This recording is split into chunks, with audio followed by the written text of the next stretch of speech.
Garuda Express, an international courier service. వారిద్దరూ నందమూరి వారసులే. ఒకరు కాకలు తీరిన వారైతే మరొకరు రాజకీయాల్లోకి అరంగేట్రం చేస్తున్నారు. ఆ ఇద్దరు అత్తాకోడళ్ళు రాజకీయ సమరానికి తెరలేపుతున్నారు. ఎన్టీఆర్ కూతురు ఒకరు, ఎన్టీఆర్ మనవరాలు మరొకరు. వీరంతా వచ్చింది నందమూరి కుటుంబం నుంచే. ఎన్టీఆర్ రాజకీయ వారసులుగానే గుర్తింపును సంపాదించుకుంది, ఎన్టీఆర్ వారసులుగానే. మరి ఎన్టీఆర్ వారసుల్లో అనేక రాజకీయ వైరుధ్యాలు ఉన్నాయి. ఆయన్ని దించేసింది ఆయన వారసులే, ఎన్టీఆర్ను అవమానించింది ఆయన వారసులే. ఎన్టీఆర్ను దించడంలో ఏకమైన ఆయన వారసులు ఆ తర్వాత మాత్రం రకరకాలుగా విడిపోయారు, వేరువేరు పార్టీలోకి మారారు. ఇలాంటి నేపథ్యంతో ప్రస్తుతానికి బీజేపీలో ఉన్నారు ఎన్టీఆర్ పెద్ద కూతురు పురంధేశ్వరి.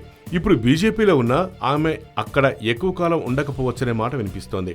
ఆమె బీజేపీని వీడి వైఎస్ఆర్ కాంగ్రెస్ పార్టీలో చేరే అవకాశాలు ఉన్నట్లుగా చాలా కాలం నుంచే ప్రచారం జరుగుతోంది. బహుశా ఎన్నికల నాటిక జరగొచ్చేమో. విజయవాడ నుంచి పోటీ చేయాలనే ఆసక్తితో పురంధేశ్వరి జగన్ పార్టీలో చేరే అవకాశాలున్నాయని సమాచారం. దాదాపు అదే జరగొచ్చు కూడా.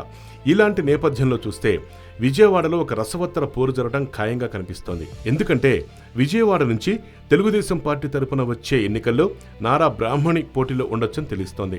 బాలయ్య కూతురు బాబు కోడలు అయిన బ్రాహ్మణి ప్రత్యక్ష రాజకీయాల వైపు ఆసక్తితో ఉన్నారని, విజయవాడ నుంచి ఆమె పోటీ చేసే అవకాశాలున్నాయని తెలుస్తోంది. మరి తెలుగుదేశం పార్టీ తరపున బ్రాహ్మణి పోటీలో దిగి వైకాపా తరపున పురంధేశ్వరి రంగంలో దిగితే పోరు మరింత ఆసక్తికరంగా మారుతుంది. బంధువులయ్యే వారితో పోటీ పట్టం పురంధేశ్వరికి కొత్తవి కాదు. వెనకటికి ఆమె దగ్గుబాటి రామారెడ్డికి వ్యతిరేకంగా పోటీ చేశారు. ఆయన తెలుగుదేశం పార్టీ తరపున పోటీ చేయగా దగ్గుబాటి పురంధేశ్వరి కాంగ్రెస్ తరపున పోటీ చేసి గెలిచారు. మరి ఆ పోటీ కన్నా అత్తాకోడల పోటీ జరిగితే అది మరింత రసవత్తరంగా ఉంటుంది కదా. చూద్దాం ఏం జరుగుతుందో. హాయ్ యోయో వ్యూవర్స్, సబ్స్క్రైబ్ చేసేటప్పుడు అక్కడ ఉండే గంట సింబల్ ను ప్రెస్ చేయడం మర్చిపోవద్దు.